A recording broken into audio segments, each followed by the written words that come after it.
అడుగుతాను అడుగు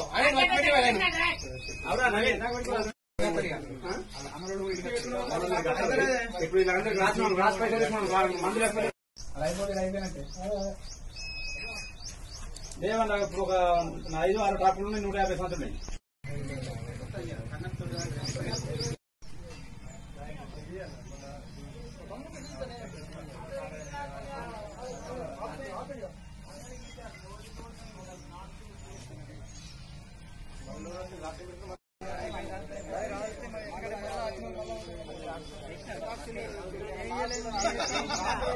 మంచిగా అప్పుడు ఆ